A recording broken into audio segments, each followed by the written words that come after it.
ସେ ତ ପ୍ରଥମରୁ ରାଜଭବନଟା ରାଜନୀତିରେ ପେଣ୍ଠସ୍ଥଳୀ ଅଛି, ଏବେ ମଧ୍ୟ ରାଜନୀତିରେ ପେଣ୍ଠସ୍ଥଳୀ ରହିଛି। ତେଣୁ ଏଥିରେ କିଛି ଦ୍ୱିମତ ନାହିଁ, କିଏ କ'ଣ କହିଲା ଦୂସରା କଥା।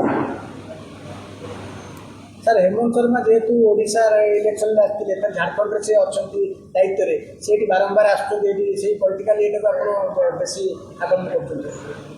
ସେ ତ ଗଲା ନିର୍ବାଚନରେ ହେମନ୍ତ ଶର୍ମା ହିଁ ତାଙ୍କର ମେନ୍ ପ୍ରଚାରକ ଓଡ଼ିଶାରେ ଥିଲେ ଏବଂ ସେଇ ଢଙ୍ଗରେ ଯେହେତୁ ଓଡ଼ିଶାଟା ଜିତିଗଲେ କୌଣସି ପ୍ରକାରେ ସେଇ ଢଙ୍ଗରେ ଝାଡ଼ଖଣ୍ଡ ପାଇଁ ମଧ୍ୟ ସେ ଲାଗିଛନ୍ତି। ସେଇଠି ରଣନୀତି ହେଉଛି। ରଣନୀତି କ'ଣ ରାଜଭବନ କରାହେଉଛି? ହଁ, ଏଇଟା ହେଉଛି। କିନ୍ତୁ ଭେଙ୍କିୟା ନାଇଡୁ କହୁଛନ୍ତି ଯେ ଭେଙ୍କିୟା ନାଇଡୁ କହିଲେ ଯେ ରାଜନୀତିରେ ସବୁ ବିଜେପି ଦଳୀୟ ନେତାମାନେ ଯାଇକରି ଆଲୋଚନା କରୁଛନ୍ତି, ତାଙ୍କର ପ୍ରୋଗ୍ରାମ କରୁଛନ୍ତି, ତାଙ୍କର ପ୍ଲାନ୍ ପ୍ରୋଗ୍ରାମ କରୁଛନ୍ତି। କେବେ ନାହିଁ, କେବେ ନାହିଁ।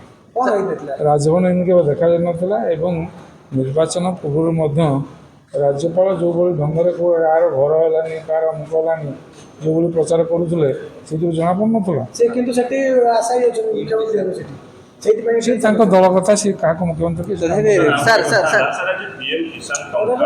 ସାର୍ ଭେଙ୍କିୟା କିନ୍ତୁ ପ୍ରଶ୍ନ ବିଜେଡି ଉପରେ ଉଠେଇବା ଠିକ୍ କି? ଭେଙ୍କିୟା ନାଇଡୁ ଭେଙ୍କିୟା କହୁଛନ୍ତି ୟାକୁ ରାଜନୀତିକରଣ କରାହେଉଛି। ସେ ଦଳରେ ତଳଠୁ ଉପର ପର୍ଯ୍ୟନ୍ତ କିଏ ଠିକ୍ ଅଛି, ସିଏ ଠିକ୍ ହେବ।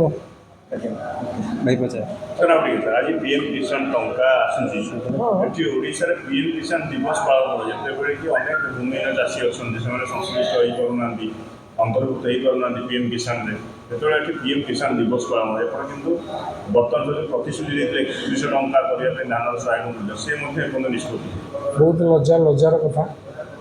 पीएम किसान दिवस पालन करवा या लज्जा जिन किसी विजयी वाला बहुत मिथ्या प्रतिश्रुति दिखाते दौरान देवे आगे तेणु किसी प्रतिश्रुति से पालन करेंगे से जुमला पार्टी लोक ठकिकी भोट ना धर्म। ओके धन्यवाद सर कहले ओडिशा सरकार को 4 जन चलाउछन, केंद्र जड़े मुख्यमंत्री एठी आउ 2 जन ताको बंधु प्रकृत पक्षे से 4 जन चलाउछन। 4 जन कि 10 जन कहब कौन 4 जन कि 10 जन किए जानी बीजेपी रिमोट सियाड़े अच्छी इे अच्छी सब रिमोट कंट्रोल कहबनी।